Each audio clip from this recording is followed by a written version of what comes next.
Yes, I am back. Okay. All right. Black Let's Go episode 20. I'm here at 5 o'clock. All right. So, whatever I don't get through by five, I think I'll get through this by five, but let's do it. This is episode 20. Black Let's Go, Mary McLeod Bethune. Okay. Black Let's Go episode 20, Mary McLeod Bethune. Let's get into it. Mary Jane McLeod Bethune. Born July 10th, 1875, transcended May 18th, 1955, was an American educator, philanthropist, humanitarian, womanist, and civil rights activist. Bethune founded the National Council of Negro Women in 1935, established the organization flagship journal, Afro-American Women's Journal, and presided as president or leader for a myriad of African-American women's organizations, including the National Association for Colored Women and the National Youth Administration Negro Division. All right. She also was appointed as a national advisor to President Franklin D. Roosevelt. If you don't know who that is, I can't help you. Whom she worked with to create the Federal Council on Colored Affairs, also known as the Black Cabinet. She is well known for starting a private school for African American students in Daytona Beach, Florida. It later continued to develop as Bethune-Cookman University. She was the sole African American woman officially a part of the U.S. delegation that created the United Nations Charter, and she held a leadership position for the American Women's Voluntary Services, founded by Alice Throckmorton McLean. You don't know who that is? Do your research. For a lifetime of activism, she was deemed acknowledged First Lady of Negro America by Ebony Magazine in July 1949. Wow, it was known by the Black press as the female Booker T. Washington. You know who Booker T. Washington is? I can't help you. She was known as the First Lady of the struggle because of her commitment to promote better lives for African Americans. Born in Maysville, South Carolina, to parents who had been slaves, she started working in the fields with her family at age 5. She took an early interest in becoming educated with the help of benefactors. Bethune attended college hoping to become a missionary in Africa. She started a school for African American girls in Daytona Beach, Florida. It later merged with the private institute for African American boys. It was known as the Bethune-Cookman School. She maintained high standards and promoted the school with tourists and donors to demonstrate what educated African Americans could do. She was president of the college from 1923 to 1942 and from 1946 to 1947. She was one of the few women in the world to serve as a college president at that time. Wow. Bethune was also active in women's clubs, which were strong civic organizations supporting welfare and other needs, and became a national leader. Bethune wrote prolifically, publishing in National Notes from 1924 to 1928, Pittsburgh Courier from 1937 to 1938, Afro-American Women's Journal from 1940 to 1949, and Chicago Defender from 1948 to 1955, among others. After working on a presidential campaign for Franklin D. Roosevelt in 1932, she was invited as a member of his Black Cabinet. She advised him on concerns of African Americans to help share Roosevelt's message and achievements with Blacks, who had historically been Republican voters since the Civil War. At the time, Blacks had been largely disenfranchised in the South since the turn of the century, so she spoke to Black voters across the North. Upon her death, transition, columnist Louis E. Martin, if you don't know what it is, I can't help you. You want to do your research. Said she gave out faith and hope as they were pills, and she's some sort of doctor. Honors include designation of her home, Daytona Beach, as a National Historic Landmark, her house in Washington, D.C. as a National Historic Site, and an installation of a memorial sculpture of her in Lincoln Park in Washington, D.C. The 17-foot bronze statue, unveiled in 1974, is the first monument to honor an African American and a woman in public park in Washington, D.C. The legislature of Florida designated her in 2018 as the subject of one of Florida's 2 statues in the National Statuary Hall collection. Wow. Okay, let's get into her early life and education, okay? Mary Jane McLeod was born in 1875 in a small log cabin near Marysville, South Carolina, on a rice and cotton farm in Sumter County. She was the 15th of 17 children born to Sam and Patsy McIntosh. McLeod, both former slaves. Most of her siblings had been born into slavery. Her mother worked for her former owner, and her father farmed cotton near a large house called the Homestead. Her parents wanted to be independent, so they had sacrificed to buy a farm for the family. As a child, Mary would accompany her mother to deliver white people's wash. Allowed to go to the white children's nursery, Mary became fascinated with the toys. One day she picked up a book and she opened it. A white child snatched it away from her, babbling she did not know how to read. Mary decided then that the only difference between white and colored people was the ability to read and write. Wow. Whew. It's a lot. That was a lot I just said right there. Let's continue. She was inspired to learn. McLeod attended Marysville one-room Black schoolhouse, Trinity Mission School, which was run by the Presbyterian Board of Missions of Freedmen. She was the only child in her family to attend school, so she taught her family what she had learned each day. Wow. To get to and from school, Mary walked 5 miles each day. Her teacher, Emma Jane Wilson, became a significant mentor in her life. Wilson had attended Scotia Seminary, now Barbara Scotia College. She helped McLeod attend the same school on a scholarship, which she did from 1888 to 1893. The following year, she attended Dwight L. Moody Institute for Home and Foreign Missions in Chicago. If you don't know who Dwight L. Moody is, do your research, y'all, all right? Now, the Moody Bible Institute, hoping to become a missionary in Africa. Told that black missionaries were not needed, she planned to teach as education was a prime goal among African Americans. Wow. Wow, wow, wow. All right. You know, she had a lucrative teaching career, okay? With the Lucy Craft Laney thing, okay? You know the thing, she put in major work in Florida. Major work in Florida. In Daytona Beach, okay? She put in major work there, all right? Okay? So now, I'm going to get to her career as a public leader, okay? Let's get into that. After the passage of the 19th Amendment, which enacted women's suffrage, Bethune continued her efforts to help blacks gain access to the polls. She solicited donations to help black voters pay poll taxes, provided tutoring for voter registration literacy tests at Daytona, Normal, and Industrial Institute, and planned mass voter registration drives. In 1896, the National Association of Colored Women was formed to promote the needs of black women. Yeah, I know. I'm on fire today, M3. I'm on fire, bro. I can't help it. I got to get these done for our people. You know what I'm saying? Gotta let them know black is gold. You feel me? Bethune served as the Florida chapter president of the NACW from 1917 to 1925. She worked to register black voters, which was resisted by white society and had been made almost impossible by various obstacles of Florida law and practices controlled by white administrators. She was threatened by members of the resurgent Ku Klux Klan in those years. Wow. Bethune also served as the president of the Southeastern Federation of Colored Women's Club from 1920 to 1925, which worked to improve opportunities for black women. So she was doing all this while the Ku Klux Klan was after her. That's wow, boy. She was elected as national president of the NACW in 1924. While the organization struggled to raise funds for regular operations, Bethune envisioned acquiring a headquarters and hiring a professional executive secretary. She implemented this when NACW bought a property at 1318 Vermont Avenue in Washington, D.C. Wow. Yes, black is gold, and we definitely proud. You know what I'm saying? Let's get it. She led it to be the first black control organization with headquarters in the capital. Gaining a national reputation, in 1928, Bethune was invited to attend a child welfare conference called by Republican President Calvin Coolidge. You don't know who that is? I can't help you.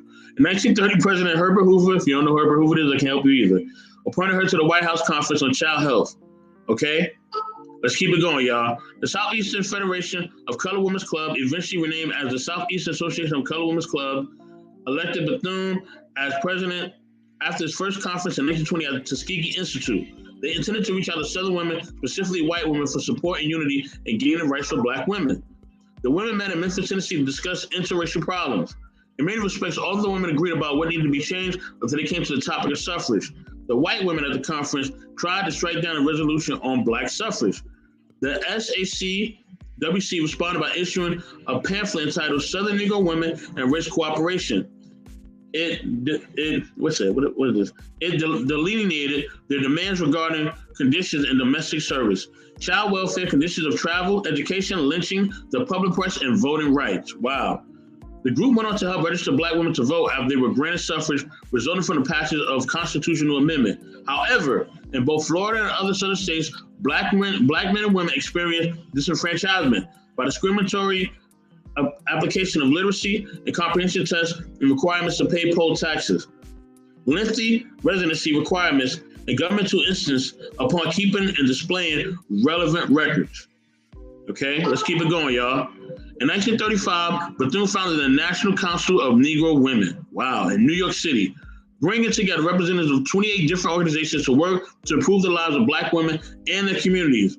Bethune said to the council, "It is our pledge to make a lasting contribution to all that is finest and best in America, to cherish and enrich her heritage of freedom and progress by working for the integration of all her people, regardless of race, creed, or national origin, and to her spiritual, social, cultural, civic, and economic life, and thus aid her to achieve the glorious destiny of a true and unfettered democracy. Wow. Ah, man. Let's keep it going, y'all. In 1938, the NCNW hosted the White House Conference on Negro women and children, demonstrating the importance of Black women in democratic roles. During World War II, the NCNW gained approval for Black women to be commissioned as officers in the Women's Army Corps. Wow. Bethune also served as a public appointee and special assistant to the Secretary of War during the war. Wow. In the 1990s, the headquarters for the National Conference for Negro Women moved to Pennsylvania Avenue, centrally located between the White House and the U.S. Capitol. The former headquarters where Bethune also lived at one time has been designated as a National Historic Site. National Youth Administration and Black women on the bottom of the barrel? Man, all right. The National Youth Administration was a federal agency created under Roosevelt's Work Progress Administration. It provided programs specifically to promote relief and employment for young people. It focused on unemployed citizens aged 16 to 25 years who were not in school.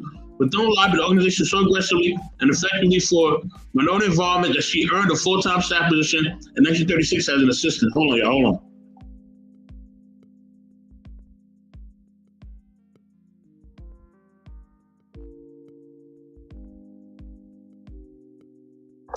Let's keep it going. Within 2 years, Bethune was appointed to director of the Division of Negro Affairs and became the first African-American female division head.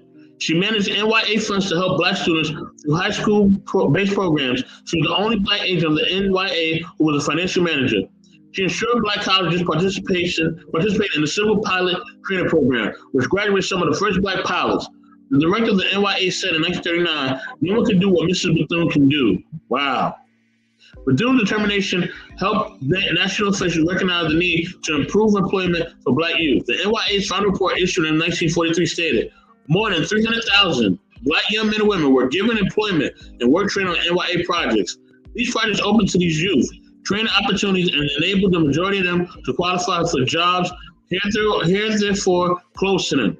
Within the administration, Bethune advocated for the appointment of Black NYA officials to positions of political power.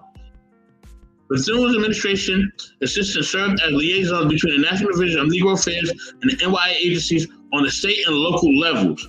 The high number of administrative assistants composed a workforce commanded by Bethune. They helped gain a better job and salary opportunities for Blacks across the country.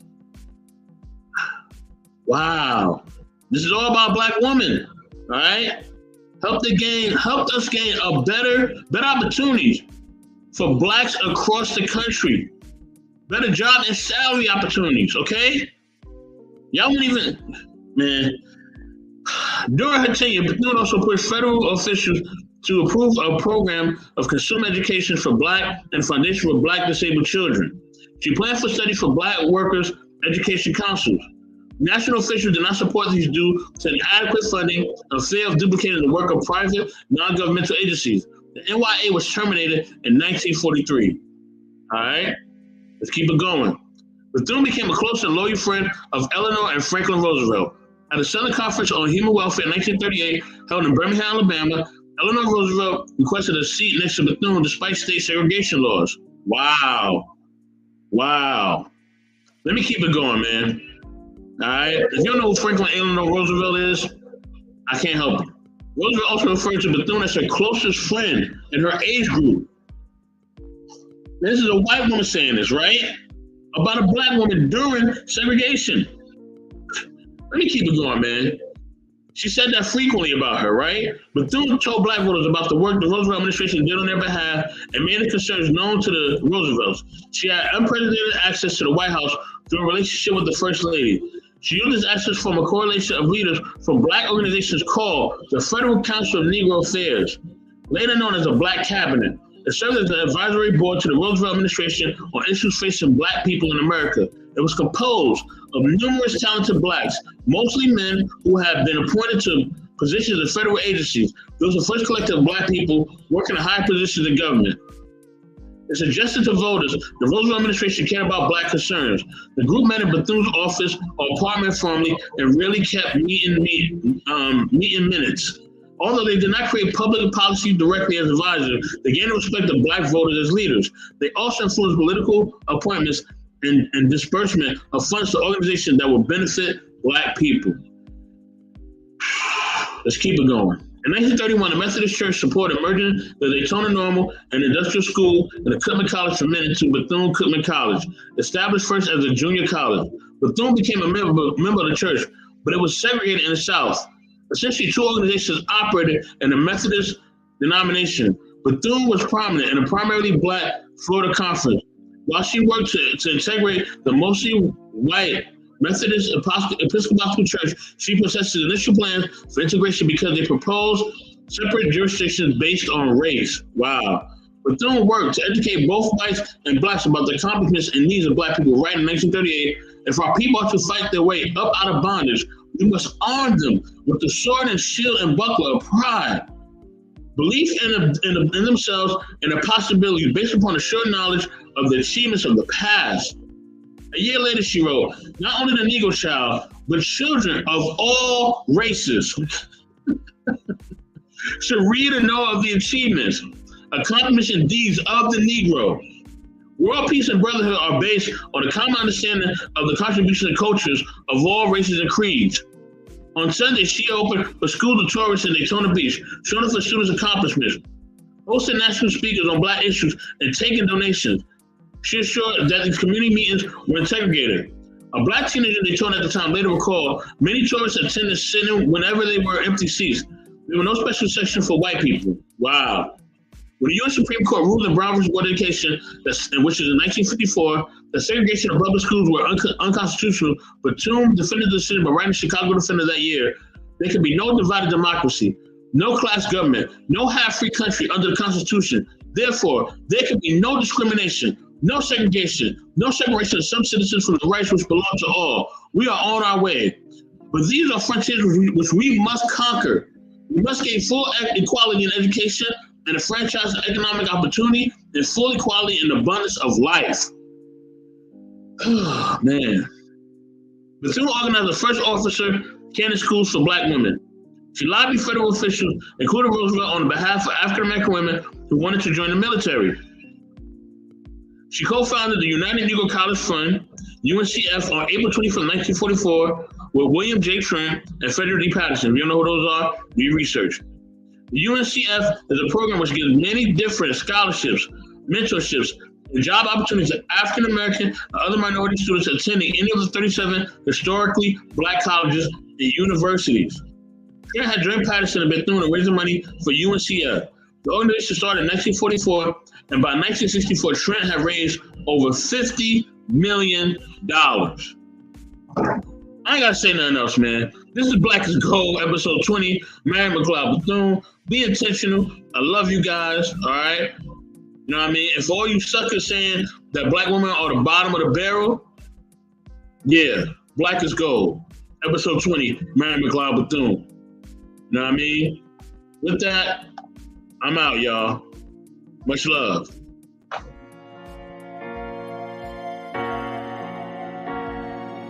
The DJ.